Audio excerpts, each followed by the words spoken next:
Gracias, hermanas y hermano. Bendito entre las mujeres. Qué bendición. Bueno, el libro de Gálatas, la carta de Gálatas en el capítulo número 6, nos quedamos allí en el versículo número 9. Gálatas 6:9. Estamos viendo las 7 leyes de la siembra y la cosecha. Entonces acuérdense ustedes que ya llevamos 6, esta es la terminación de la sexta ley. Ahorita vamos a repasarla, pero este es el versículo base de esta sexta ley. No nos cansemos pues de hacer bien, porque a su tiempo segaremos, sino que dice, desmayamos. Vamos a repetirlo otra vez, dice, no nos cansemos pues de hacer bien, porque a su tiempo segaremos, si no desmayamos. Vamos a orar. Padre Santo, te damos gracias que nos permitas estar aquí esta noche.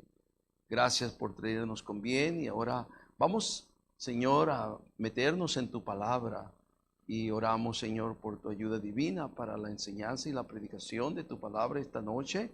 Y bueno, que podamos llevarnos algo de bendición y que tu palabra pueda llenar nuestros corazones de fe, de sabiduría y de gozo, porque en tu palabra podemos tener la respuesta que todos aquí necesitamos. Gracias, dejamos todo en tus manos y pido tu bendición en el nombre de Cristo. Amén y amén.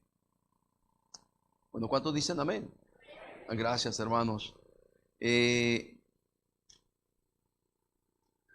tema viene precisamente de la sexta ley de la siembra y la cosecha. Ahorita vamos a pedirle a los hermanos que nos las pongan de la 1 a la 6.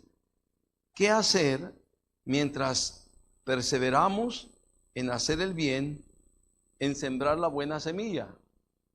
Note lo que dice el versículo. No te canses pues de hacer bien, porque a su tiempo segaremos, sino que dice, desmayamos. Entonces, ¿qué hacer mientras a su tiempo segaremos? ¿Qué hacer? Porque muchas veces puede ser que esperamos cosechar y nos desesperamos. A veces la cosecha no llega cuando en el tiempo que nosotros pensamos que debería de llegar. Y a veces nosotros manejamos nuestros tiempos, pero déjame decirte que Dios también maneja sus tiempos. Y en ese sentido, cuando entendemos que Dios maneja sus tiempos, podemos comprender y no caer en la desesperación de pensar de que pues ya Dios se olvidó de mí o quién sabe qué pasó con Dios. De ninguna manera debemos de desalentarnos, sino todo lo contrario. Tenemos que aprender algunas cosas que son necesarias mientras llega la cosecha. Dice, a su tiempo segaremos si no desmayamos. Las 7 leyes de la siembra y la cosecha. La primera ley, vayan poniéndola porque ahora quiero que la leamos todos, por favor. La primera ley, cosechamos muchas cosas que no sembramos. Y pueden ser cosas buenas que otros sembraron, nosotros cosechamos cosas buenas. Pero si otros sembraron una mala semilla, también puede ser que nosotros hemos cosechado una mala semilla, un fruto malo también. Cosechamos muchas cosas que no sembramos. Número 2, la segunda ley. Cosechamos la misma variedad que sembramos. Repítalo, cosechamos la misma variedad que sembramos. Y queridos hermanos, si sembramos odio, vamos a cosechar odio. Si sembramos envidia, vamos a cosechar envidia. Si sembramos rencor o amargura, vamos a cosechar rencor o amargura. Se revierte. Lo que siembras, se te revierte. Eso es como la palabra de Dios dice, me acuerdo, cavaste un hoyo y en ese hoyo vas a caer tú. Entonces, cosechamos la misma variedad que sembramos. Cavaste un hoyo para que otros caigan, pero en ese mismo hoyo vas a caer tú tarde que temprano. Ley número 3. Dice la ley número 3, cosechamos en una época diferente de la que sembramos. Se parece mucho a esta que estamos viendo, ¿verdad? A su tiempo segaremos. Pero en realidad es una gran verdad. el que siembra no inmediatamente cosecha, tiene que esperar el tiempo. Santiago dice la lluvia temprana y la lluvia tardía, y entonces va a poder tener el fruto. También allá Pablo dice, el labrador para disfrutar de los frutos debe trabajar, ¿qué dice? No es automático, no es el mismo día, tiene su tiempo. Cosechamos en una época diferente de la que sembramos. Número 4, la cuarta ley que tenemos allí: cosechamos más de lo que sembramos. A ver, repítalo conmigo: cosechamos más de lo que sembramos. Por supuesto, como el agricultor siembra una semilla de maíz y puede cosechar una caña de elotes, de maíz, puede cosechar 2 elotes, posiblemente 3, pero posiblemente 2 buenos elotes, y hace en una semilla se multiplica por cientos de granos de elote. ¿Y cuántos hemos comido el elote? Bien sabroso, ¿verdad? Cada elote que usted se come se sembró una semilla y se cosechó cientos de semillas, de granos. Cosechamos más de lo que sembramos. Ahora, si sembramos cosas buenas, espera muchas cosas buenas que vas a cosechar. Pero también, si sembramos cosas malas, espera que también se van a venir en cascada muchas cosas malas sobre nuestra vida. Depende de lo que estemos sembrando, lo bueno o lo malo. La ley número 5, la mirábamos hace como un mes. Cosechamos en la misma proporción en la que sembramos. En la ley número 5, vamos a leerlo todos juntos. Dice, cosechamos en la misma proporción en la que sembramos. O sea, si sembramos poco, pues vamos a cosechar poco. Eso, el versículo 2 Corintios 9:6. Vamos a ver si nos puede poner 2 Corintios 9:6, a ver si allí, ¿verdad? Porque ya estamos entrando al capítulo. No nos 9:6, 2 Corintios 9:6. Pero esto digo, el que siembra escasamente poco, también cosechará, segará. ¿Qué dice? Depende, en la cantidad que siembras es en la cantidad que vas a cosechar. Pero el que siembra generosamente, entonces dice, generosamente también, ¿qué cosa? Generosamente también segará. Todo depende. Regresa a la ley número 5, por favor. Si podemos, cosechamos en la misma proporción en la que sembramos. Vamos a ver la número 6. La ley 6, que ya lo miramos hace 2 semanas atrás. Recogeremos una cosecha completa del bien solo si perseveramos, ¿verdad? El mal se reproduce por sí solo. Y claro que sí, en una naturaleza, en un mundo caído y en una naturaleza caída, una naturaleza humana caída, pues el mal se reproduce por sí solo.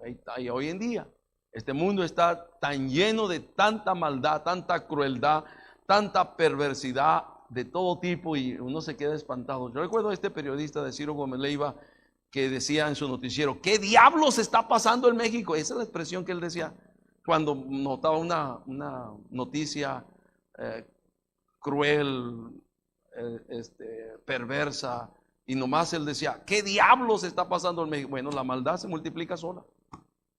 Hay tanta gente practicando maldad, pues vamos a tener tantas malas y tristes noticias. Hay algunos de ustedes que me han dicho, yo por eso ya mejor ni veo las noticias, ¿verdad?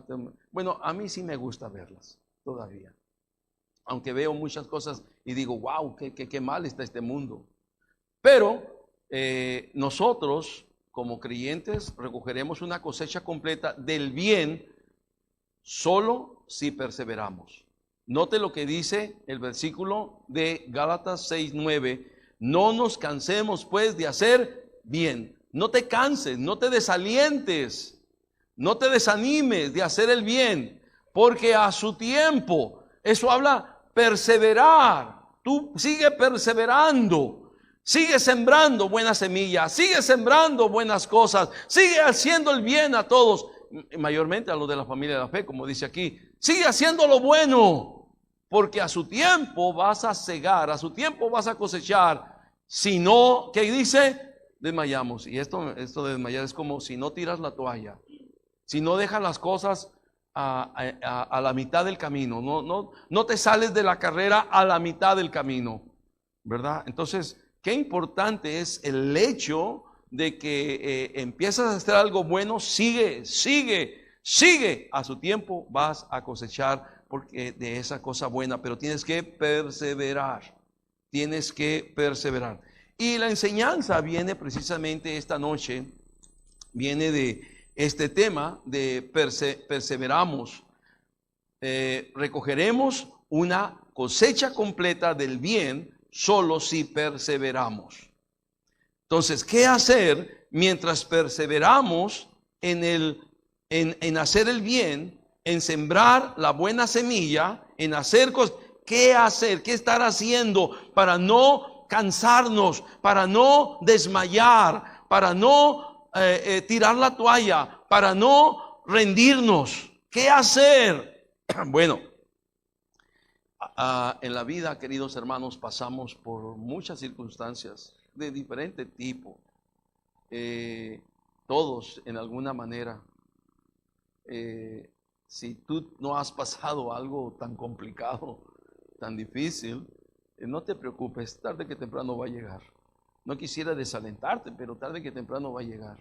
De repente una noticia desagradable, de repente la pérdida de la salud que puede llegar en cualquier momento, de repente la pérdida de un ser querido que puede llegar en cualquier momento.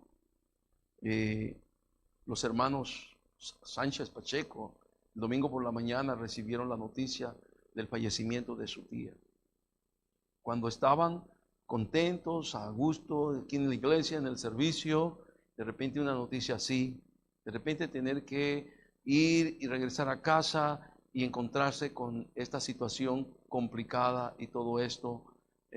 Damos gracias a Dios por la tía de los hermanos y hermano Salvador, su hermana Marta, que fueron, le visitaron y oraron por ella por medio tiempo y les pusieron el evangelio y se aseguraron de la salvación de su alma, porque eso es lo más importante. Finalmente este cuerpo se va desgastando cada vez más y más. Se va a enfermar tarde que temprano y ya llegará el día en que no tengamos remedio. Aunque sabemos que Dios siempre tiene la última palabra, por supuesto, pero llegará un día en que dice, es más, llegará un día en que Dios mismo dice, hasta aquí y hasta aquí. Y ya, no pasas, hasta aquí y hasta aquí, ya. Eso lo determina Dios. Pero pasamos por esas circunstancias complicadas. De repente, ¿qué tal si todo va bien y de repente hay un accidente? Wow, qué terrible, ¿verdad? De repente pasa algo inesperado, un accidente. Tal vez te caíste de una escalera, tal vez ibas en tu vehículo y alguien vino y ¡pum! Gente cada año sucede, de ir en estos días de la que se conoce la Semana Santa a San Felipe. Había más de 100,000 personas en San Felipe, en la playa, este fin de semana pasado. Más de 100,000 personas. Hubo personas que ya no regresaron, porque venían alcoholizados, bajo los efectos de drogas, y hubo gente que ya no regresó. Familias, esposos, hijos que murieron. Qué horrible, qué feo. Y a veces cuando viene este tipo de gente y otra gente va bien, va tranquila, va a pasar un tiempo de esparcimiento y de repente se encuentra con este tipo de personas y pasa toda una tragedia. Algo inesperado. Puede ser que no tenga nada que ver con eso, como hermano Chava nos platica cuando él venía viajando de Guanajuato, de Irapuato hacia Mexicali en el autobús Elite, y de repente algo pasó con el conductor. Me acuerdo, ¿cómo se llama? Operador. Por una vez le dije, ¿usted es el chofer? No soy chofer, me dijo, soy operador de esta unidad. Y por eso ya no le digo chofer. Se ofendió cuando le dije chofer, ¿verdad? El operador. Se ofendió. Yo no le dije mal, ni nada por el estilo, ni quería ofenderlo, pero me corrigió. Entonces, con el operador se quedó dormido. Pues lo más seguro. Y en una curva, ¡pum!, el camión se fue. Y mucha gente herida, entre ellos el hermano Salvador, que venía bien contento para estar acá ya en Mexicali y estar a gusto con su esposa y todo, y había sido de gran bendición su estancia allá en Irapuato y todo esto, y de repente encontrarse en un hospital, como diciendo, ¿y qué pasó? ¿Por qué estoy aquí? Y pasaron muchos días y muchas semanas y muchos meses hasta que él pudo recuperar otra vez su salud. Y mucho tiempo de oración. O sea, pasamos por esas circunstancias, a veces cosas inesperadas que van a llegar a nuestra vida. Y a veces pensamos, estamos haciendo el bien, y queremos cegar de eso bueno que hacemos, cosechar de eso bueno que hacemos. Pero de repente pasan circunstancias. Vamos a ver un ejemplo de David. ¿Qué hizo David en momentos mientras esperaba tener su cosecha? Es interesante la vida de David, como el rey David. En el caso que vamos a ver, él todavía no era rey. Es más, era un fugitivo de la justicia, un fugitivo del reino. Ni siquiera era rey. Ya no era un general que salía con el ejército a ganar las victorias del ejército de Israel. Ya no era, ahora era un fugitivo. El rey traía un ejército por toda la nación de Palestina, buscando a David. Creo que él mencionó como quien busca una pulga. Y por todas partes. Y David en una ocasión hasta tuvo que emplear sus dotes de actoría, porque de repente se encontraba con los filisteos y tuvo que fingirse loco, demente. Y así la hizo también, que hasta la saliva se le salía. Bueno, qué cosas, hasta dónde llegó David. Pero aquí, este cuadro que vamos a ver en esta noche, es una situación complicada. ¿Qué hizo David? Ya había sido ungido como el nuevo rey. Ya Dios le había dicho, tú vas a reinar sobre mi pueblo Israel. Pero era un fugitivo. Mientras tanto, David tenía que mantenerse haciendo el bien. Porque la ley dice, a su tiempo segará, siempre y cuando no desmaye y no se canse. Así dice la ley, así dice el versículo. Tienes que perseverar, David. Pero en medio de esas circunstancias, David es un fugitivo. En la providencia de Dios, cuando el rey Saúl lo andaba buscando con su ejército por todas partes, Dios le entregó a Saúl 2 veces. 2 veces. Y en una de esas, bueno, en las 2 veces sus soldados de David, los que andaban con él, le dijeron, es tu oportunidad. Simple y sencillamente acaba con el rey en este momento. Échatelo o permítenos, nosotros lo hacemos. Y tú serás el siguiente. Ya está, tú vas a ser el siguiente rey. Pero David dijo, no. Porque yo no levantaré mano ante el ungido de Jehová. Qué tremendo David. Y en una ocasión cortó un pedazo del manto de Saúl, lo cortó. Estaba Saúl dormido allí en la cueva y le cortó, y salió por otra parte. Y luego lo manda a llamar. ¡Hey, Abner! ¡Abner! ¿Así cuidas a tu rey? Mira, estuve allí y corté el manto. Y por seguro que Saúl vio y dijo, me falta la tira que David tiene allá. Del manto, me falta esa tira. Me pudo haber matado y no lo hizo. Yo sí quiero matarte.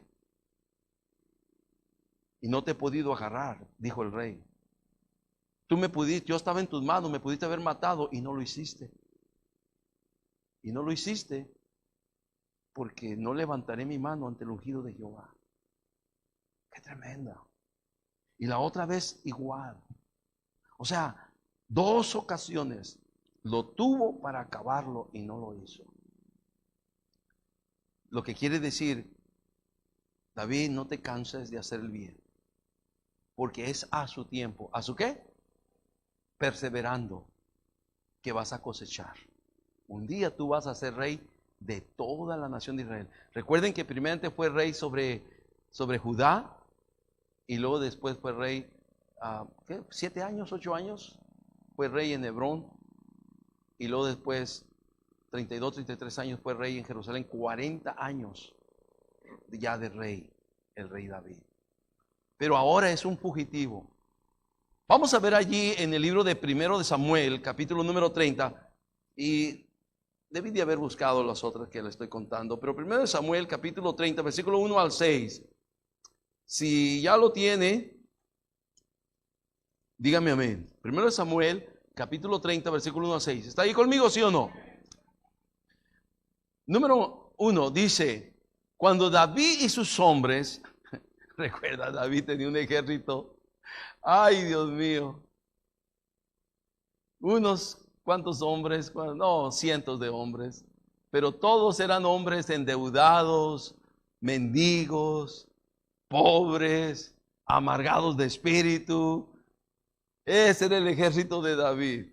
Entonces David y sus hombres vinieron a Siclag al tercer día. Los de Amelet habían invadido el Negev y a Siclag, y habían asolado a Siclag y le habían prendido fuego. Ahora, en Siclag, hermanos, ahí estaba la familia de David, y David y sus hombres habían ido a hacer una incursión. Después de 3 días regresaron, y estos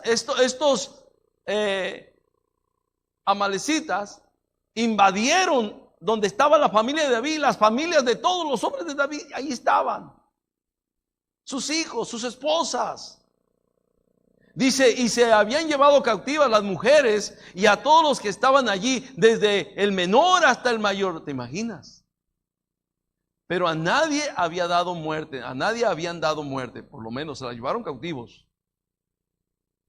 sino que se los habían llevado al seguir su camino. Es muy probable que los iban a vender como esclavos. Eso hicieron con José siglos antes. Es muy probable que los iban a vender como esclavos y esclavas. Versículo 3. ¿Está ahí conmigo, sí o no? Vino pues David con los suyos a la ciudad, y he aquí que estaba quemada. Hace 3 días nosotros dejamos aquí a nuestras esposas, nuestros hijos. Aquí estaba un lugar seguro, y ahora no está nadie, y toda la ciudad toda está quemada. Y sus mujeres y sus hijos habían sido llevados cautivos. Qué situación difícil. Nos dice el versículo número 4. Vean ahí, por favor, versículo 4 dice: entonces David y la gente que con él estaba alzaron su voz. ¿Y tú qué crees que hicieron? Eso. Y si tú y yo hubiéramos estado ahí, también hubiéramos hecho lo mismo. Lloraron. Y lloraron hasta que les faltaron las fuerzas. ¿Qué dice? Ay, qué tremendo esto. ¿Te imaginas tú?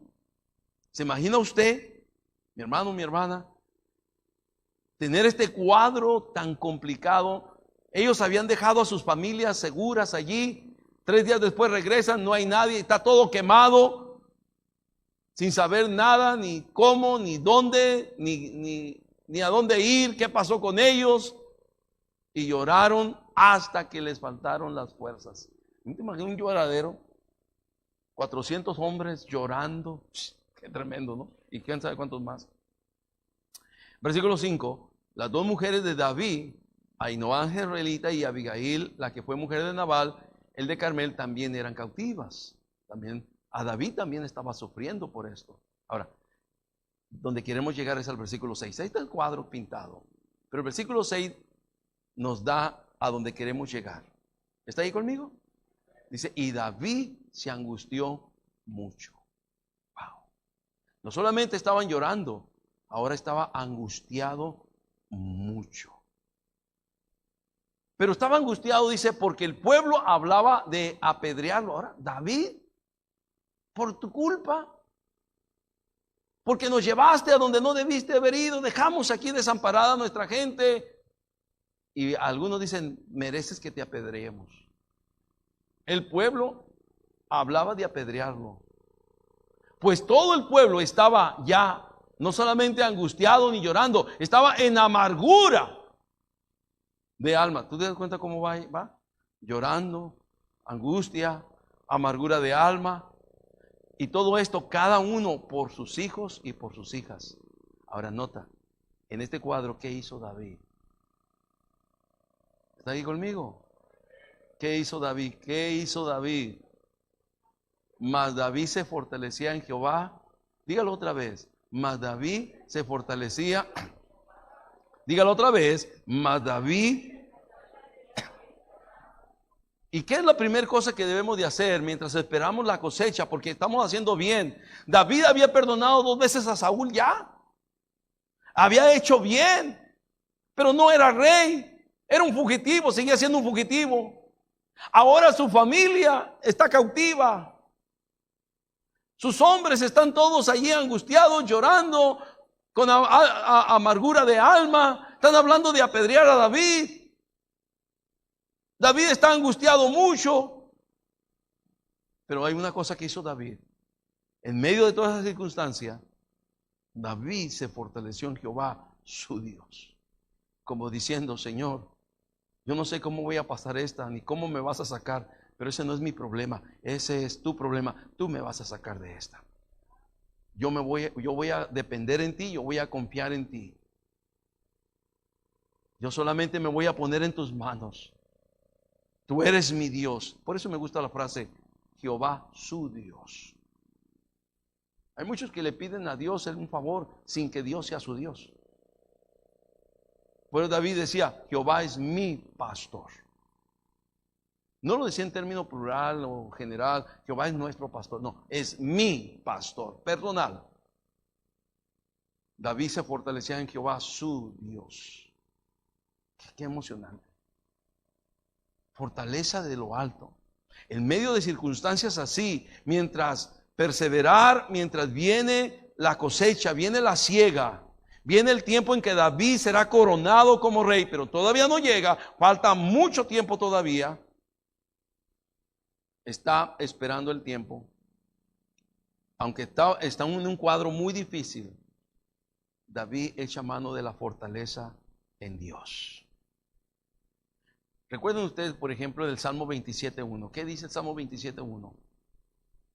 Jehová es mi luz y mi salvación.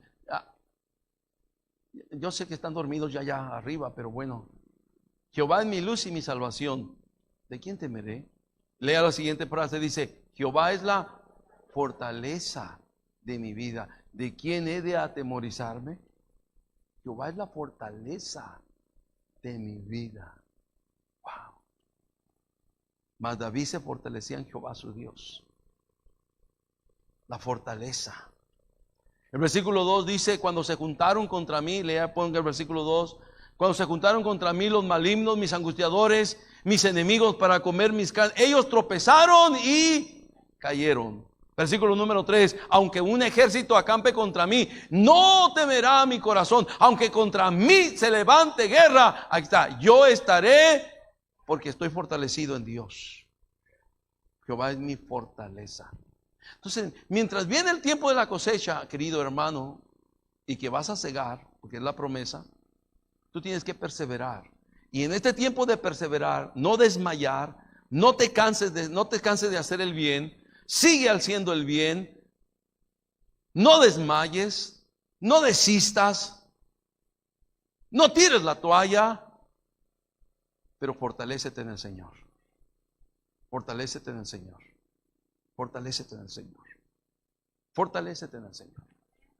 Me gusta Efesios 6:10. Dice Efesios 6:10. Dice, por lo demás, léalo conmigo. Por lo demás, hermanos míos, fortaleceos en el Señor y en el poder. Dígalo otra vez. Por lo demás, hermanos míos, fortaleceos en el Señor y en el poder de su fuerza. Entonces, un día, si hacemos el bien, vamos a cosechar. Pero tenemos que perseverar. No tenemos que desmayar. Tenemos que seguir. Aunque se presenten cuadros difíciles en la vida, nosotros vamos a estar fortalecidos en Dios. ¿Está ahí? ¿Está ahí conmigo? ¿Qué hacer? Mientras perseveramos en el bien, en hacer el bien y sembrar la buena semilla, vamos a fortalecernos en el Señor. Número 2, tenemos que aprender a esperar en Dios. Hermanos, recibimos una noticia de nuestra salud quebrantada. Los médicos dicen una cosa, los estudios confirman lo mismo. Pero para nosotros Dios tiene siempre la última palabra. Y si Él quiere, ni con eso nos va a llevar. Nos puede llevar con cualquier otra cosa de aquí de este mundo, ¿verdad? O puede ser que simplemente Dios diga, todavía no llega tu hora, tú vas a seguir. Tú vas a continuar. Tenemos que aprender a esperar en Dios. La desesperación muchas veces provoca que desistamos en seguir haciendo. ¿De qué me sirve hacer el bien? ¿De qué me sirve hacer buenas cosas? ¿De qué me sirve hacer buenas obras? Recuerde que hacemos buenas obras no para salvación, sino porque ya somos salvos. ¿De qué me sirve hacer buenas obras? Si mira, hago bien y mira cómo me pagan. Le ayudo a otros y mira cómo me pagan esos que les he ayudado. Mira. Hermano, mi hermana, lo que usted tiene que hacer es aprender a esperar en Dios. La segunda cosa que tenemos que hacer, no solamente ser fortalecidos en Jehová nuestro Dios, sino aprender a esperar en Dios. Dios tiene la última palabra. Dios tiene la última respuesta. Simplemente espera en Él. Se va a hacer lo que Él diga. A propósito, esto entramos en otro término de la relación familiar que tenemos con Dios. Él es nuestro Padre Celestial. Nosotros somos los ¿qué? Hijos. Como hijos, no hay nada que pase alrededor de nosotros que Dios no sepa o no tenga control de lo que suceda alrededor de nosotros. Por eso este versículo de Romanos 8:28. Y sabemos.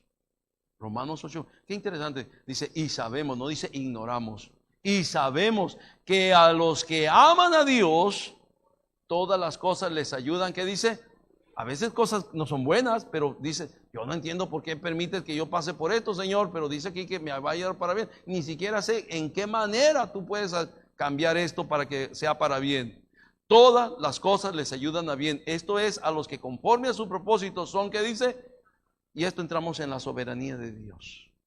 Dios es soberano y Él permite cualquier cosa que pasemos con el propósito de que podamos crecer, avanzar y madurar en nuestra vida cristiana. Pero tenemos que aprender a esperar en el Señor. Salmo 37:7, mira lo que dice. Vamos a David, regresando a David, ¿verdad? Nos dice en el Salmo 37:7, dice, guarda silencio ante Jehová y espera en Él. No te alteres con motivo del que prospera en su camino por el hombre que hace maldades. Deja que otros prosperen en su pecado, en su maldad, hagan sus movimientos, hagan sus tranzas, no te preocupes de eso. Tú espera en Dios. A su tiempo llegará si no desmayas. Tú espera en Dios. ¿Se me está escuchando? Ok. En el Salmo 41, ahora qué interesante, el esperar requiere paciencia y el salmista lo decía. Pacientemente esperé a Jehová y se inclinó a mí y oyó mi, ¿qué dice? Pacientemente. Todo David pudo haber recordado esos días de fugitivo, de prófugo de la justicia, que no había hecho nada malo, pero era prófugo. Era aquí como nuestra justicia de nuestro país, ¿verdad? Que le imputa delitos a la gente que muchos que ni cometen delitos. Pues así era un prófugo David, imputado de delitos que no había nunca él cometido. Allá unas señoras, unas mujeres, empezaron a cantar Saúl hirió a sus miles y David a sus 10,000, y se enojó el rey contra él y por eso la traía contra él. Eso era, ahí empezó. Resentimiento del rey. ¿Cómo que a mí me dieron miles y a David le dieron 10,000? Nomás le falta el reino. Y ahí empezó todo. Pero David dice, pacientemente esperé a Jehová. Se inclinó a mí y oyó mi clamor. Me fortalecí en él y esperé en él. Qué hermoso, ¿verdad? Qué bonito esto. Y luego dice, paciente, no me desesperé. Porque a su tiempo segaremos, sino que dice, desmayamos. El que desmaya en un propósito, en un plan, ¿cómo va a llegar a la meta? ¿Cómo va a disfrutar del fruto del cual ha trabajado tanto? ¿Cómo? Pacientemente esperé a Jehová. Esperé el tiempo de Dios. Porque a veces nosotros la queremos a nuestro tiempo. Y Dios dice, hijo, yo no trabajo en tu tiempo, yo trabajo en mi tiempo. Mejor que tú te metas a mi tiempo, porque yo no me voy a meter a tu tiempo. Él es nuestro Padre Celestial. Y Él sabe lo mejor que pudiera venir a nuestra vida. ¿Quién puede escoger las mejores cosas que nuestro Padre Celestial? Pero todo tenemos que llegar a su tiempo. Recuerden que Dios lo hizo hermoso todo a su tiempo. Ahí los jóvenes se adelantan y ya no es hermoso. Porque se desesperan y ya no es hermoso. Cuando Dios dice, yo todo lo hago hermoso a su tiempo. No tu tiempo, sino mi tiempo. ¿Alguien me está escuchando todavía? Pacientemente esperé a Jehová y se inclinó a mí y oyó mi clamor. El Salmo 62:5, mira ya por favor, Salmo 62:5, dice, alma mía, en Dios solamente reposa. Esto habla de reposa, espera, sé paciente, porque de Él es mi esperanza. Espero en Él. Dios traerá la respuesta. Dios hablará. Dios obrará. Dios traerá el resultado y el fruto que Él determine para mi vida. Alma mía, en Dios solamente reposa. Descansa completamente en Él, porque de Él es tu esperanza. Qué hermoso. Ahora, esto David, vamos a ver otro pasaje que nos llena mucho de aliento. Es allá en el libro de Isaías, capítulo 40. Isaías, capítulo 40 y el versículo número 29 al 31. 3 versículos. Qué interesantes estos 3 versículos. Porque el versículo dice, no nos cansemos pues, cansemos. Repite esta palabra, cansemos. No nos cansemos pues de hacer bien, porque a su tiempo segaremos y no desmayamos. Cansar, desmayar. Y puede ser que llegue un momento en nuestra vida que, estoy cansado. Ya no voy a ir a la iglesia. Estoy cansado, ya no quiero leer la Biblia. Estoy cansado, ya no quiero orar a Dios, ya. Estoy cansado. Lo peor que tal vez podemos hacer. Lo peor. Pero la Biblia dice que Dios da esfuerzo al cansado. Pudiéramos estar cansados, porque sí, nos cansamos. Él da esfuerzo al cansado y multiplica las fuerzas al que no tiene ningunas. Todo esto físicamente pareciera algo imposible, pero Dios da esfuerzo al cansado. Yo lo he vivido muchas veces eso. Multiplica las fuerzas al que no tiene ningunas. Qué poder hay en Dios. Pero el versículo 30 y 31 es interesante. Dice, los muchachos se fatigan y se cansan, los jóvenes flaquean y caen. Versículo 31, pero, díganlo conmigo, los que esperan en Jehová tendrán nuevas fuerzas, levantarán alas como las águilas, correrán y no se cansarán, caminarán y no se fatigarán. Queremos correr y no cansarnos, queremos caminar y no fatigarnos. ¿Cómo? ¿Qué tenemos que hacer? Los que esperan en Jehová tendrán nuevas fuerzas. Los que esperan en Jehová tendrán nuevas fuerzas. Los que esperan en Jehová tendrán nuevas fuerzas. Levantarán alas como las águilas. ¿Qué versículo de la palabra de Dios nos deja ver aquí el Señor? Por eso tenemos que aprender a esperar en Dios. Aprender a esperar en Dios. Deleítate a sí mismo en Jehová. Él te concederá las peticiones de tu corazón. Y la tercera cosa, ¿qué hacer mientras perseveramos en hacer el bien, en sembrar la buena semilla? Número 1, fortalecernos en el Señor. Número 2, esperar en el Señor. Número 3, póngame atención, superar el desánimo con Dios y su palabra. Superar el desánimo. Cuando nos cansamos, hay una tendencia a desanimarnos. Cuando desmayamos, es que ya estamos desanimados. Ahora, esto es parte igual de nuestra naturaleza. De repente, una enfermedad que nos aqueja, nos acecha y está por tanto tiempo, y uno dice: Señor, ya estoy cansado de esto. Y de repente, no sé, tenemos esa tendencia, a veces puede ser buena, a veces posiblemente mala, de compararnos. Porque a veces decimos: ¿por qué el hermano sí y por qué yo no? ¿Por qué la hermana sí? ¿Por qué yo no?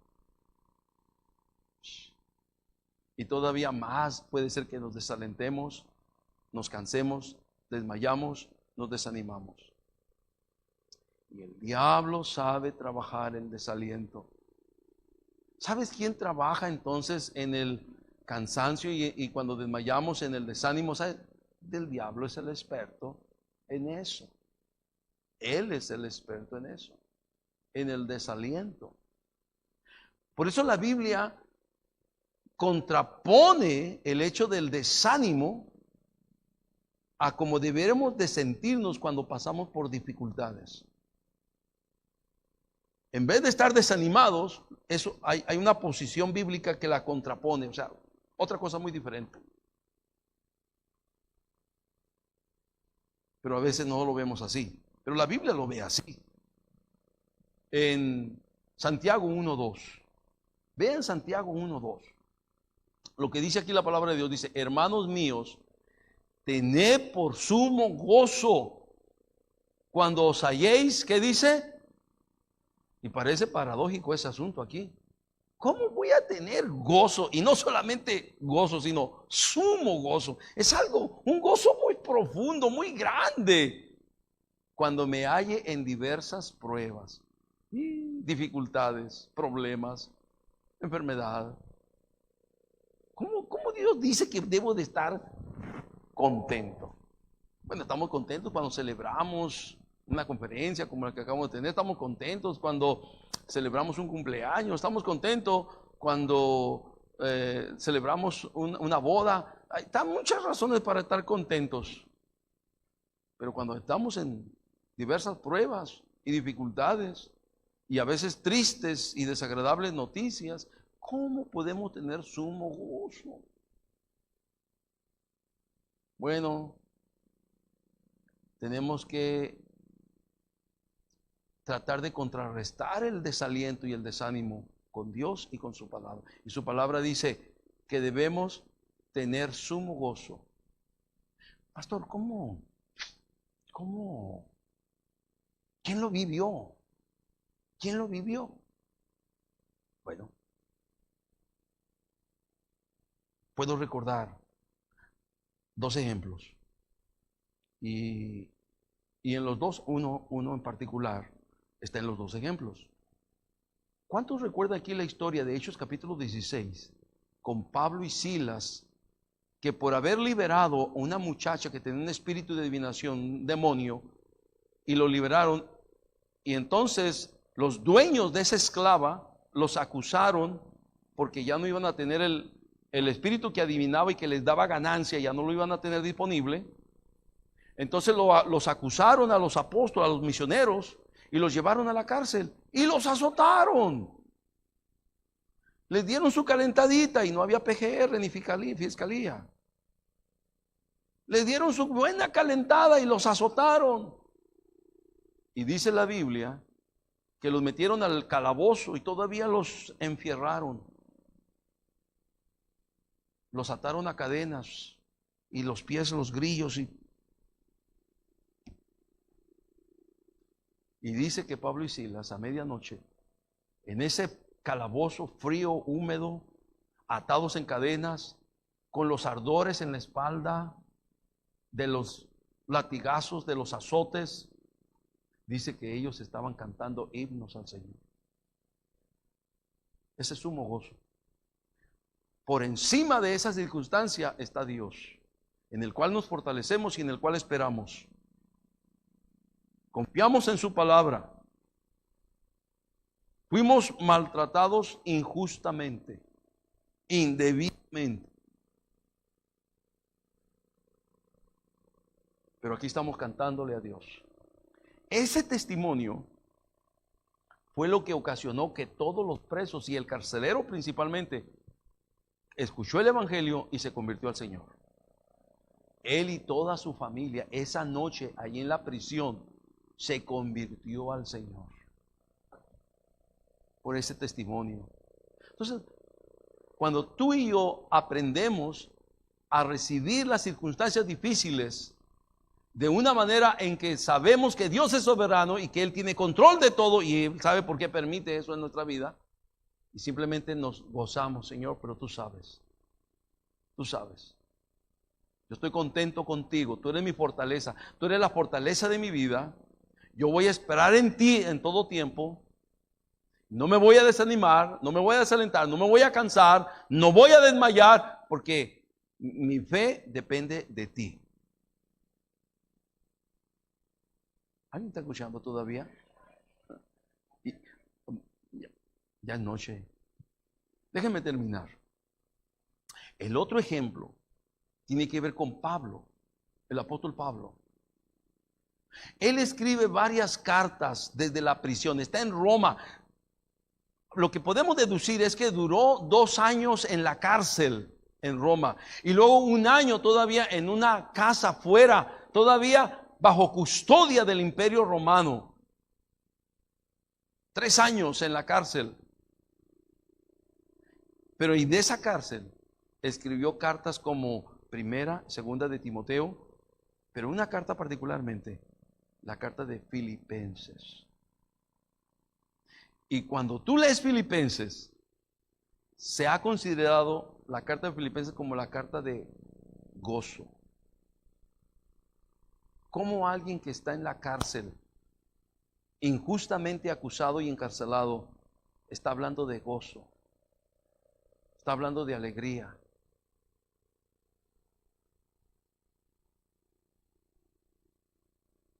Filipenses 4:4. ¿Quiere ponerlo ahí? Regocijaos, dígalo. Regocijaos en el Señor siempre. Otra vez digo, y cualquiera puede decir, estás loco, ¿cómo en la cárcel te vas a regocijar? Estás loco. Pues esto es lo sobrenatural de que alguien que cree en Dios y alguien que le cree a Dios, que aún estando en la peor calamidad, te gozas. Y le dices a otros, yo estoy aquí adentro, ustedes están allá afuera, pero regocíjense en el Señor siempre. Otra vez digo, regocíjense. Qué hermoso, ¿no? No he terminado todavía.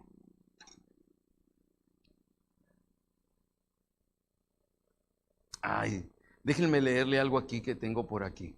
A ver si lo puedo leer.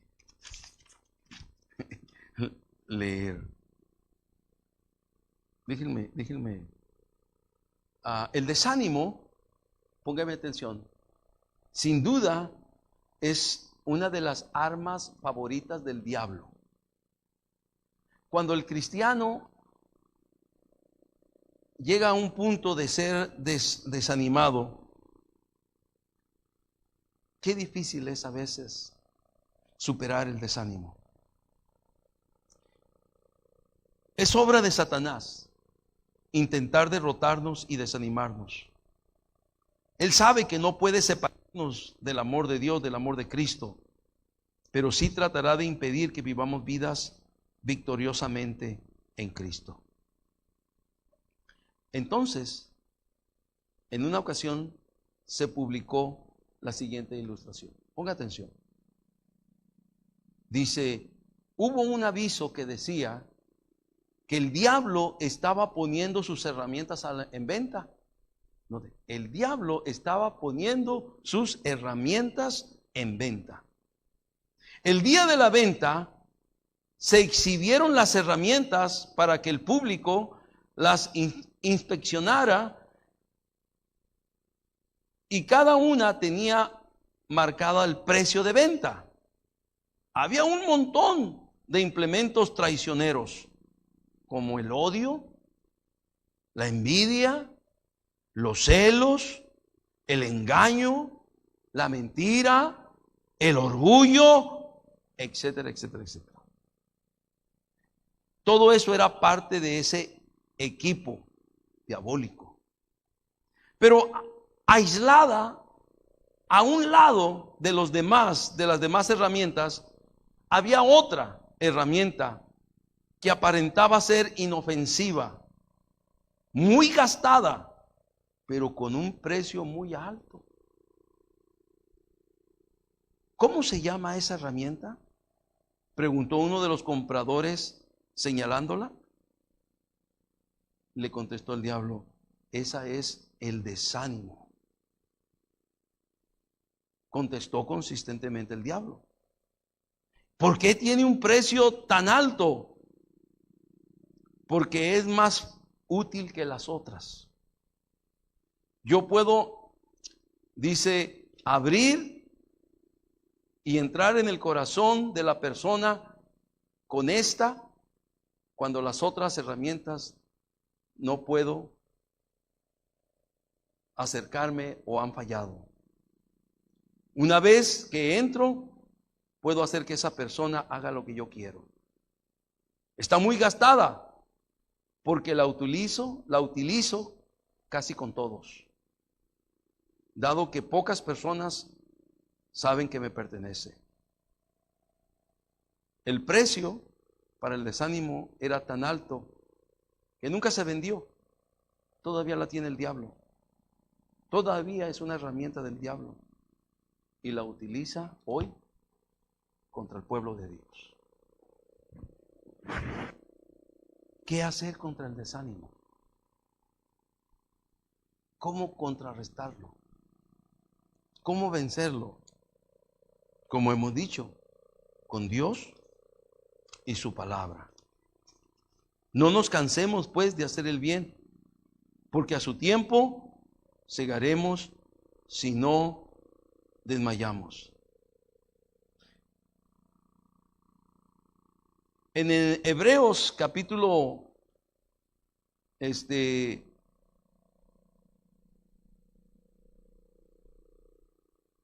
en Hebreos capítulo número 3, versículo 13. Vamos a ver este versículo. Aliéntese en su corazón, ya nomás me quedan dos versículos.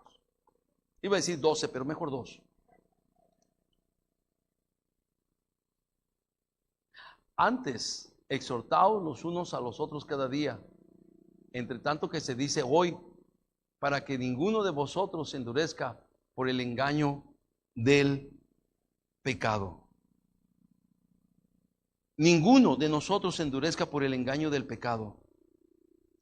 Debemos nosotros de venir a la palabra, aunque estemos cansados, desalentados o aún desanimados, porque lo único que puede reforzar nuestra fe, revivir nuestra fe, si queremos decirlo así, es la palabra de Dios. La fe es por el oír y el oír de la palabra de Dios.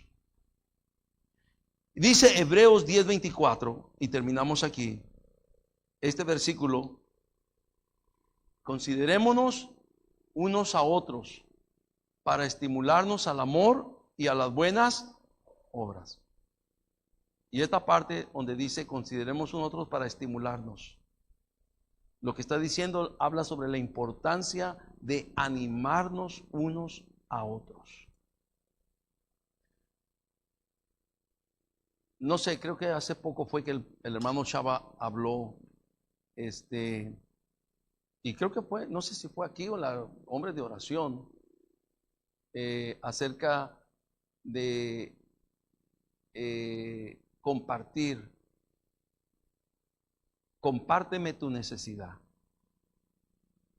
Compárteme de tu problema. Compárteme de tu carga. Déjame llevar también contigo tu carga. Déjame llevar también contigo tu problema. No estás solo. No estás sola. Habemos muchos que podemos ser ayuda, podemos ser de bendición y podemos ayudarte moral y espiritualmente. Seamos, decía él, la palabra empáticos. Tengamos empatía. No nos encerremos nosotros mismos, sino abrámonos y consideremos a los demás para animarlos, para ayudarlos, para apoyarlos. Tenemos la palabra de Dios y tenemos a Dios en el cual podemos confiar y podemos esperar. Y Él es nuestra fortaleza. Y podemos ayudarnos unos a otros. Como decía el hermano Chava en esa ocasión, orando los unos por los otros. Compartiendo tu carga conmigo. Compartiendo mi carga contigo. Y nos podemos ayudar y podemos salir adelante. Y esperar el tiempo en el cual podemos cosechar. Porque la cosecha viene. Pero no nos cansemos ni desmayemos. Sigamos haciendo bien. Porque tarde que temprano vamos a cosechar. Todo ojo cerrado, toda cabeza inclinada. Padre.